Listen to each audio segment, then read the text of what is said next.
Whoa, hey, where'd you come from? Don't go ambling out in those hills. That's marauder territory, friend. Ain't safe out here. You'd best head into town. Avail yourself of Edgewater's high walls. And low prices.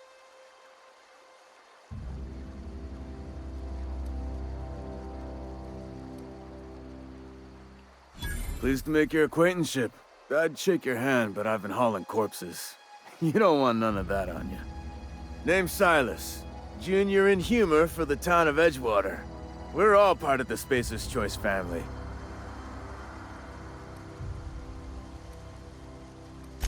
Got a knack for being discreet-like? There's money to be made, long as you keep your nose clean. Edgewater is a company town, board-owned and operated. That includes the cemetery. None of us own our grave sites, we rent them from the company. Renting means money. Money means paperwork. Paperwork means signatures. Some of our families become a mite delinquent in paying their dues, you see? 4 workers still haven't paid up. Phyllis, Conrad, Ludwig, and Martin Abernathy. He's a special case. You may want to twist his arm a little. He just is. Look, I don't want to get into it. Just make sure he pays up.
Thank the law. I've been requisitioning backup for months.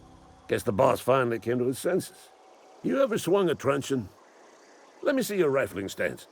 I want to make sure you're up to snuff.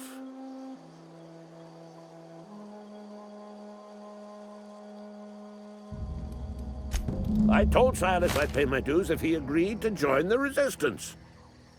Guess this means he's finally heard the calling. The war! The coming apocalypse! Man versus machine! I'm talking about mechanical soldier. Cold, heartless automatons made of iron and lies. That's right. That's what I've been saying.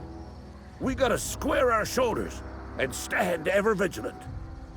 Auto-mechanicals. Creatures forged in the fires of malevolence. I seen them over by the old power plant, clattering about, firing at the birds, orchestrating their uprising.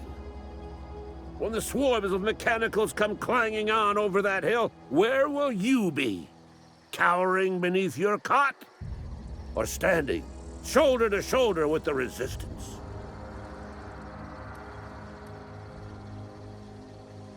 I've been gathering up a war chest over the years. Saltuna cans, mostly, some Spacer's chaw, few bit cards. I'll reward you for your aid. Enlistment fees? Yeah, I suppose. Wouldn't want to give the Resistance a bad name. They have sent a scout, prowling around the junkyard just behind our beloved town. This scout must not be permitted to return to its base of operations. Cross it off, then report back.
Bring us honor, soldier. You beat that scout to scrap with its own legs? Pulled its optic cables out its headcase? Actually, don't tell me. Rather use my imagination. You're a passing fair soldier, I will confess. But you are one, and the enemy is legion. What you need is an equalizer, a weapon to strike fear in their cold, mechanical hearts. Cantina, lavatory, behind one of the toilets. That's where I've kept it hidden all these years. Sharp, ain't it? The lavatory is the very last place a mechanical has need to enter. On the double, soldier. Don't want the bartender poking around in there with a mop.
The latest report? The part that said we ain't making our quotas.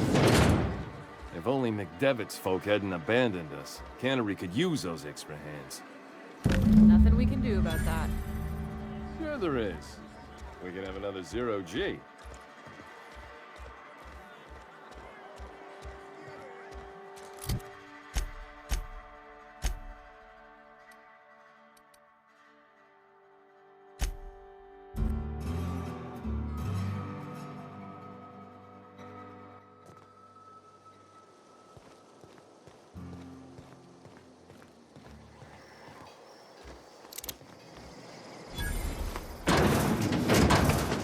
Bring us honor, soldier.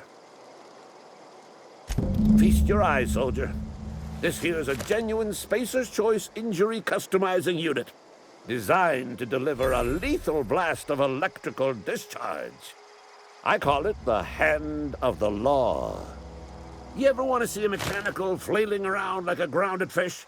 You stick a couple thousand volts in its guts. With compliments from old Ludwig.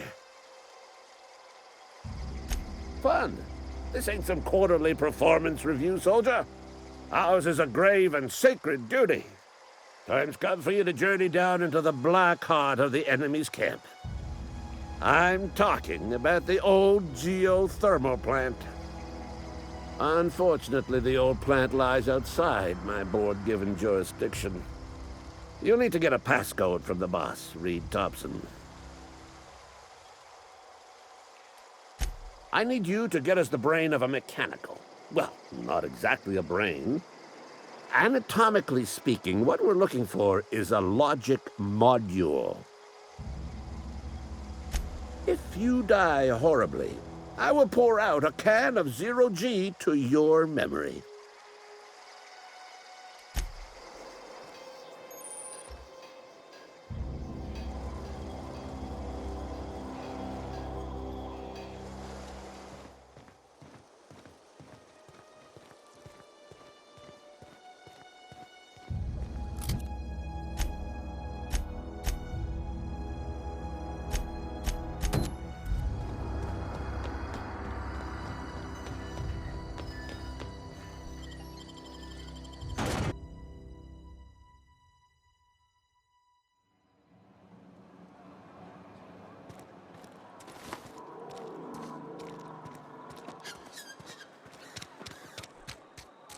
Sorry, I'll just be a minute.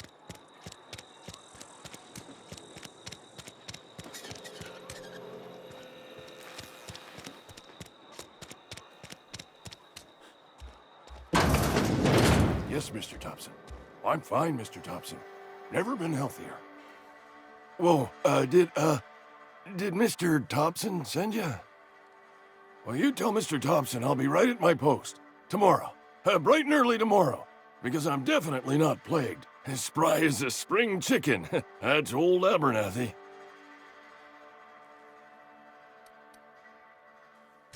You some sort of wandering alienist? Walking into a man's own domicile, pestering him about his mental state?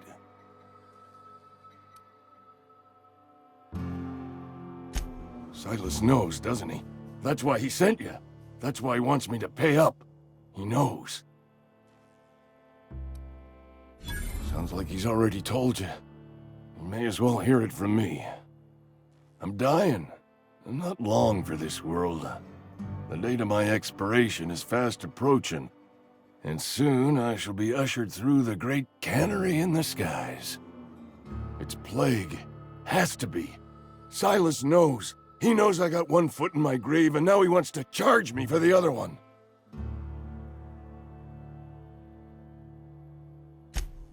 You are? Oh, wow. First time anyone's ever told me that. I'll pay your fees. I don't want any trouble from Silas. But if you could see a way to freelancing for me, I could really use the help. There's a cache of anthracillin tucked away in the old community center. Powerful stuff. Stronger than what we got, anyway. I need you to break in, nab that medicine, and bring it back to me. You oblige me with your haste. I think I feel the plague spreading. Oh, Law, it's in my spleen now. I can feel it.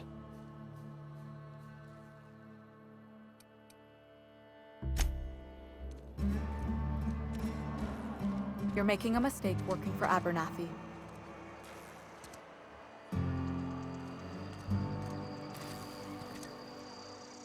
Excuse me. I'm Esther Blaine, Spacer's Choice Actuary. I overheard your talk with Abernathy. I hope you're not thinking about getting him that medicine. Abernathy is a well-known hypochondriac. Anthracillin is wasted on him. You're better off selling it to me instead. All I'm saying is Abernathy's worked in this town longer than some of us been alive. How do I put this gently? He's got a lot of cobwebs up in his attic. I probably shouldn't tell you. Don't want you implicated for what I'm trying to do. All right, here's a summary. A lot of sick people in this town, and we don't have the medicine to treat them all. Can't reach out to corporate without crossing a river of red tape, so I'm reaching out to you.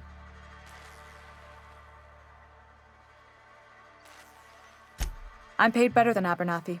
Whatever he's giving you, I will do you one better. That's all I can ask of you.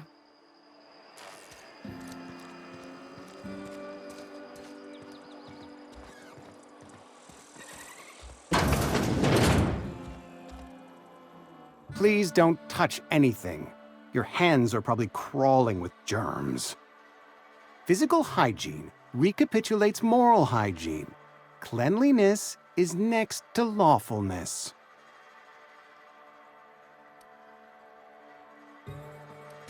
So everyone says, until someone forgets to cough into their elbow, and then we're all dying of plague.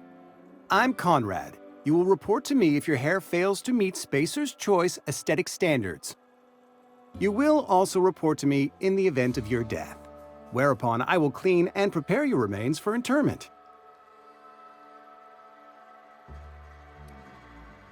Ah, gravesite fees. Silas and I had talked about this at length. I thought I'd made it clear my pecuniary situation precludes the necessary restitutions. As broke as pie crust, friend. Bidless, indigent, destitute. I simply cannot afford it. I am a blemish on the prosperity of our fair settlement. When I expire, I expect Silas to toss my body into a ditch.